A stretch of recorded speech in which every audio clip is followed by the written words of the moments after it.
I think Mexico's making a huge mistake with this proposed $42 per person cruise passenger tax. A mistake that the way the cruise lines are talking, well, this could come back to haunt Mexico. Now, this tax is not actually new. You see, Mexico began imposing a non-resident tourism fee back in 1999. However, cruise passengers, they've been exempt. They've been exempt because they don't spend the night in Mexico. They just arrive in the morning.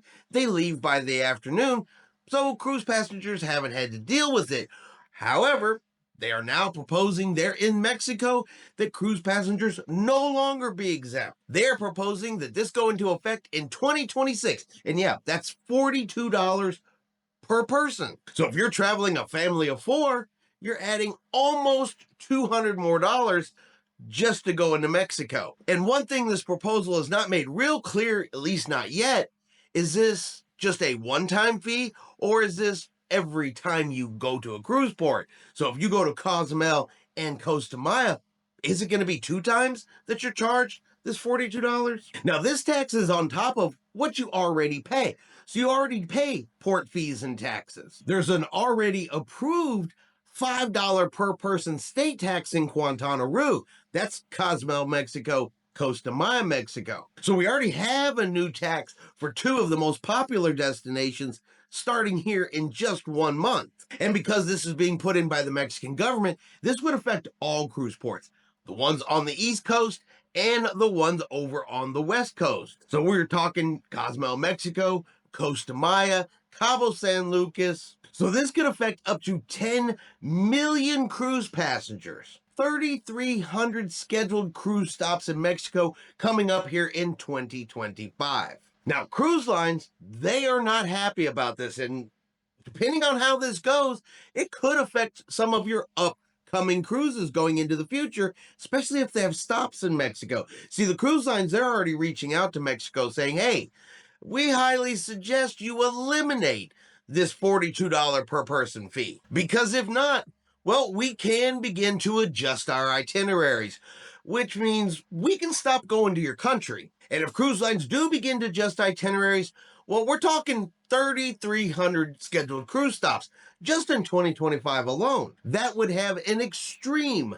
negative effect on Mexico's tourism economy. Now, while this tax is not coming from the cruise ports themselves, it's not coming from the location specifically that the cruise ports are in, I do think that Mexico is kind of forgetting how things were during COVID, how much they were missing cruise passengers, how much they were missing the money being brought in by cruise passengers, and that maybe pushing a $40 per person fee may not be in their best interest. Cruise lines also go on to say, well, not only will it affect the number of cruises we send to Mexico, it's going to change our willingness to invest in your country. Remember, Royal Caribbean's talking about building Perfect Day in Mexico in Costa Maya.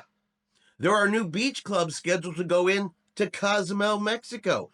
Can this new tax affect those investments as well? Now, there are proponents in Mexico that are also against this new tax because they said this could create an issue. It could create a problem. It could make Mexico one of the most expensive stops in the Caribbean, which means they're no longer competitive with other cruise stops. They also question what's going to be done with the money because, normally when they impose a new tax, it's to improve infrastructure.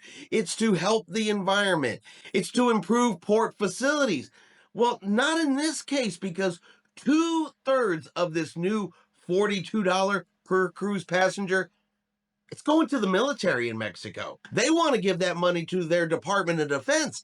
It's not even being used for things that are going on locally or involving cruising. So not only is there the question of, do cruise passengers want to pay an extra $42 to go to Mexico, but do they want their $42 to go to the military, to Mexico's national defense, to the Defense Department? Now, this is not a done deal yet. This has not gone into effect yet. They've not scheduled it for January the 1st of 2026. Still need some final approval there in the Mexican government. But if it passes, if it goes through, this lands on cruise passengers, cruise lines may not take it. The cruise lines may say, whoop, nope, we warned you that this was going to happen. they may stop going to Mexico. They may greatly reduce the number of cruise ships that go to Mexico. We could have some very different itineraries here coming in the future. Remember, cruise ports like Galveston, New Orleans, Mobile, Alabama, Tampa, a lot of those do Western Caribbean cruises. And where are they going to go? What different places are they going to select if Mexico no longer becomes an option? How about cruises out of Long Beach, California? The ones that go down to Cabo San Lucas, Ensenada. What is going to happen to them if cruise lines decide that Mexico is no longer a viable option? And one final thought. You guys remember it was probably a year or two ago at least, the Bahamas tried something very similar. They wanted to put in some new elevated prices, some new taxes. They wanted to get a little bit more money from those cruise passengers. And the cruise lines, well, they balked at that one too. They told Nassau, Bahamas, hey, we will stop coming here. So you need to decide, is what we bring to the table worth keeping us, or is this little bit of extra money worth us leaving? And the Bahamas decided not to go forward with it. Will Mexico do the same, or is Mexico willing to risk the money they bring in from the cruising industry? And that's going to be our video for today. If you've enjoyed today's video, do me a favor and hit that like button. If you haven't done so yet, do me a favor and hit subscribe. It is free to do so. Helps our channel grow. Let you know anytime we put out a new video. Hope everyone out there is having a really great day. And like always, we will see you out on the high seas.